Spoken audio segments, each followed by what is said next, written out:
apakah ya menjalani kehidupan ini didasarkan sebuah perilaku nenek moyang yang kita anggap sebagai agama yang kita dari nenek moyang kita, kemudian kita berada merasa di dalam sebuah kebenaran.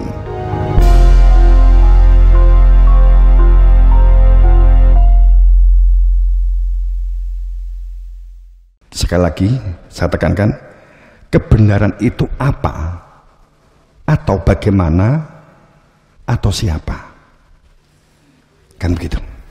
Jika kebenaran itu apa, maka definisi, maka deskripsi nggak menyelesaikan masalah, tetap dalam keombang-ambingan. Untuk mengetahui, untuk berbuat jujur dan adil, kita mengetahui kebenaran dulu. Tapi untuk di dalam kebenaran harus berani jujur dan adil. Keberadaan Rasul, jika kebenaran itu adalah buku risalah, buku yang ditinggalkan oleh nenek moyang, atau buku atau kitab yang ditinggalkan oleh para nabi, kebenaran itu berciri, kebenaran itu bercirikan, ya. Tidak ada keraguan sama sekali. Kebenaran itu bercirikan, tidak ada keraguan sama sekali. Kebenaran itu bisa menjawab tantangan zaman. Kebenaran itu yatlu alaihim, membacakan kejadian dan peristiwa sebagai ayat-ayat menuju kepada Tuhan dan mengenal kepada Tuhan. Wa yuzakihim, dan kebenaran itu akan mensucikan dan membersihkan, kan begitu. Kebenaran itu ilmu, bukan wawasan atau wacana yang berangkat dari intuisi atau anggapan, bukan wawasan atau wacana yang berangkat dari intuisi atau wawasan. Maka jawabannya sudah tahu, berarti kan? Jadi kebenaran itu apa, atau bagaimana, atau siapa, kan gitu. Seharusnya kan begitu. Kalau kita sejaman dengan Nabi Isa, ya kebenaran itu Nabi Isa. Makanya Nabi Isa mengatakan, sayalah kebenaran. Saat bercerita tentang Krishna, akulah Wisnu, akulah Krishna, sang kebenaran. Nabi Muhammad, maka ana siratal mustaqimah, sayalah kebenaran itu, kan begitu. Tidak tahu ya. Kalau ditinggalkan buku, kemudian Nabi Muhammadnya sudah nggak ada, meninggalkan kitab. Seperti halnya Pak Karno meninggal, nggak usah ada presidennya, cukup konstitusi, karena sudah ada kebenaran, yakni siapa? Undang-undang itu. Faktanya apa? Benturan, konflik tidak akan pernah dapat dihindari. Maka dengan jujur, adil dan benar adalah keniscayaan. Tapi inilah berat, menerima kebenaran itu tidak jalan sendiri. Kitab itu gak jalan sendiri karena Alkitab. Quran tidak jalan sendiri karena Al-Quran. Kalau Quran tanpa Al berarti jalan sendiri. Setiap orang bisa menjadi hakim, ya. Beragama itu perihal fakta kehidupan. Beragama atau kehidupan di dalam sebuah sistem yang benar dan dibenarkan menuju kepada Tuhan, itu adalah berani menghadapi fakta kehidupan, menyatakan iman kepada hari akhir, fakta kehidupan saat ini. Iman kepada hari akhir itu ya fakta kehidupan kita saat detik menit ini. Iman itu dilakukan, dilaksanakan, diaksikan, kan gitu ya. Bukan angan-angan, oh besok surga, oh besok widodari, oh besok adus madu, oh besok saking ngempet hammer, besok akan minum hammer yang enggak mabuk, kan gitu. Ya rasido hammer toh, ya berarti banyu putih sak warga pelempokan. Di beragama itu perihal fakta kehidupan, menyatakan iman kepada hari akhir. Hari akhirmu itu saat detik ini, sesok ya sesok. Saat orang berani menghadapi fakta kehidupan, itu orang yang beriman kepada tu'minubillah dan iman kepada hari akhir. Harus berbuat baik, kemaslahatan yang dilakukan. Beragama semua sepakat bukan perihal taklid, bukan perihal ikut-ikutan, bukan perihal kebiasaan orang-orang di masa lalu kita ikut-ikutan, tapi tidak mengerti dan memahami kenapa orang dulu melakukan ini dan itu. Kita hanya mencoba mengikuti karena saat itu ada petunjuk bagi orang di budaya saat itu. Kowe nek ngene engko iso mlebu surga. Kemudian orang sekarang nerok nih, nek ngene mlebu surga katanya sapa? Katanya wong biyen. Berarti itu kan masa lalu. Beragama sekali lagi bukan masalah taklid. Kita mengikuti, tapi yang kita ikuti juga kita mengerti dan memahami apa tujuan dia hidup. Nabi Muhammad dalam menjalani kehidupan dunia, Nabi Isa dalam menjalani kehidupan dunia, Nabi Musa dalam menjalani kehidupan berdunia, Nabi Ibrahim dalam menjalani kehidupan berdunia, dalam bersaksi menyatakan melihat keberadaan Tuhan yang punya nama Allah, bersaksi dalam keberadaan adanya hakikat jati diri fitrah manusia yang asal fitrah manusia dari fitrahnya Allah, bersaksi tentang jati diri fitrah manusia yang asal fitrah manusia dari fitrah Allah, bersaksi, bukan ucapan bersaksi dari hasil buku. Kemudian nadhiran mengetahui tujuan hidup, untuk apa hidup, bagaimana hidup, tahu alamat kehidupan. 3 hal sehingga dia melakukan ini dan itu karena dia tahu tujuan hidup, tahu hakikat hidup, dan tahu bagaimana kehidupan ini dijalani, mengenal Tuhannya. Maka Nabi Ibrahim tidak taklid. Umat di zaman Nabi Ibrahim yang dikatakan iman, sekali lagi, umat di zaman Nabi Ibrahim, umat di zaman Nabi Isa, umat di zaman Nabi Muhammad, umat di zaman Nabi Daud yang dikatakan iman itu adalah mereka yang mengetahui apa yang diketahui oleh Nabi Muhammad ini, apa yang diketahui Nabi Isa ini, apa yang diketahui Nabi Ibrahim ini, tidak ikut-ikutan tapi tidak mengetahui maksud. Kenapa melakukan ini? Kenapa melakukan ini? Tahu di dalam dadanya Nabi Ibrahim, Nabi Musa, Nabi Isa, Nabi Sulaiman, Nabi Daud, Nabi Adam, tahu tujuan hidup, untuk apa hidup, bagaimana hidup dijalani, alamat kehidupan setelah masa pakai jasad habis, tahu persis mereka, beliau Nabi Adam tahu persis, umatnya berarti yang iman juga tahu persis, maka tidak dikatakan taklid ikut-ikutan. Yang sezaman saja, yang sezaman dengan Nabi Muhammad, yang sezaman dengan Nabi Isa, yang sezaman dengan Nabi Daud, yang sezaman dengan Nabi Ibrahim, saat nggak ketemu Nabi Ibrahim, mau ikut-ikutan dari jarak jauh, namanya taklid akma, taklid buta.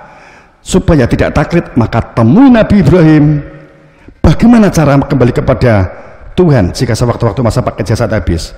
Jadilah bersaksi keberadaan Tuhan yang punya nama Allah. Jadikan bersaksi bahwa utusan itu adalah cahaya keberadaan Tuhan, tentang kemudian bersaksi tentang fitrah manusia asal dari Allah, ditunjukkan tentang al-huda, ditunjukkan tentang musyahidan, bersaksi yang sebenarnya, bukan kalimat kata jarine bersaksi, bukan. Maka tidak taklid. Beragama adalah perihal keimanan di atas ikatan persaksian, bukan didasarkan atas prasangka, kira-kira dan tafsir-tafsir. Ini penjelasan taklid. Untuk supaya tidak taklid, maka ada ilmu alimul ghaibi wa syahadati. Ada ilmu yang menunjukkan keberadaan al-ghaibnya diri Tuhan, wa syahadati, ilmu yang menjadikan di dalam ikatan saya bersaksi secara fakta, rasa hati. Sebab pengetahuan, wawasan, intuisi yang tidak bersentuhan dengan persaksian rasa, maka adalah wawasan. Orang berbicara kopi tapi tidak pernah tahu rasanya kopi, tidak pernah ngicipi kopi, berarti dia berwawasan kopi. Kita tidak pernah menginjak Mars, kita tidak melakukan penelitian sendiri tentang Mars, dan kita tidak mendapatkan informasi dari yang tahu langsung, apalagi begitu, maka itu wawasan bagi kita.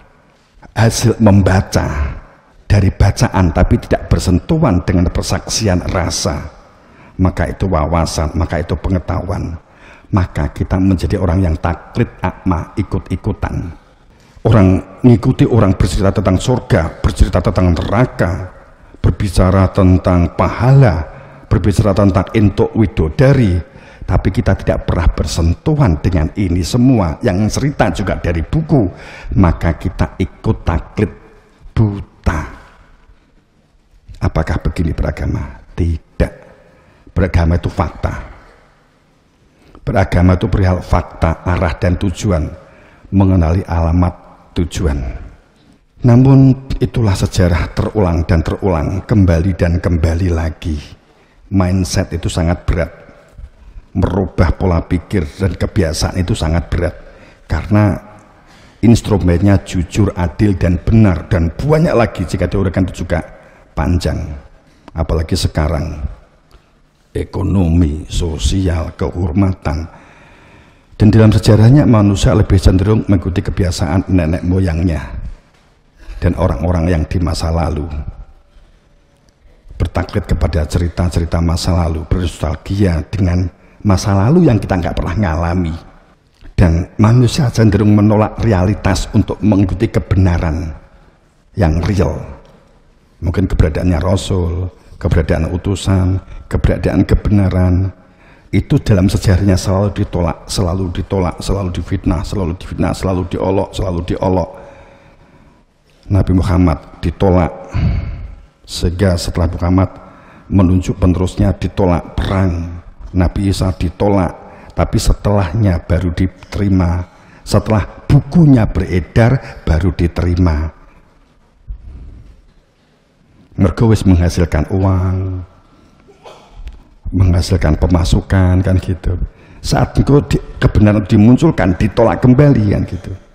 Begitu seterusnya, begitu selanjutnya, begitu terus. Itulah budaya, sehingga mengikuti ajaran risalah Rasul dengan akhirnya mencoba-coba menafsir-nafsir dan mengira-ngira. Itulah kebiasaan terus-menerus yang terulang, terus mengulang gitu. Mata budana min dunihi ila asma'ana sama itu antum wa abaukum dan seterusnya bla bla bla bla bla begitu ya. Padahal jelas sekali ayatnya di dalam surat Yusuf 40 jelas banget diancam hebat. Akeh menungso beragamanya karena angan-angan, karena tafsir-tafsir, karena kira-kira, nggak tahu persis, hanya dari bacaan, hanya dari katanya, dan dari nenek moyangnya sudah menganggap bahwa di dalam kebenaran. Makanya rasional, akal untuk digunakan bahwa apa iya beragama itu, kehidupan ini hanya sebuah mengikuti tulisan, mengikuti orang yang sesungguhnya tidak mengenal Tuhan, tidak mengenal akhirat, tidak mengenal kehidupan, kecuali hanya bacaan dan buku dan olah rekayasa pikiran yang pintar, mengotak-atik gathuk-mathuk, cocok logi. Beragama bukan masalah nama-nama, tapi beragama itu ada yang menunjukkan, maka kita berada di dalam hakikat. Jelas banget, beragama itu bukan masalah menyembah nama, bukan masalah simbol-simbol, ya.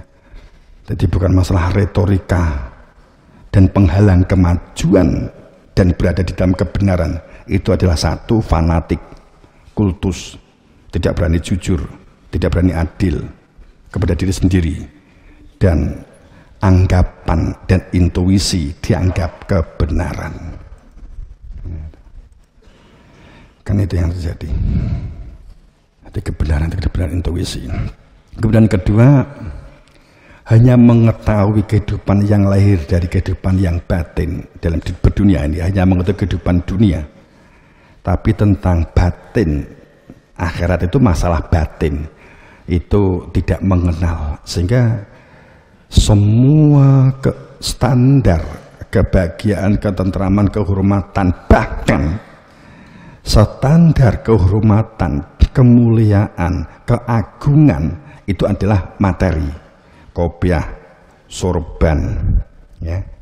Disebut kiai karena ini, kehormatan kiai ini, kan gitu. Kalau ini dideleh ustadz, kalau ini dideleh pokja. Jadi pada saat kebenaran adalah kebenaran simbol-simbol, maka sesungguhnya kehidupan orang ini dalam perilaku ragu-ragu dan bermain-main dalam kehidupan dunia.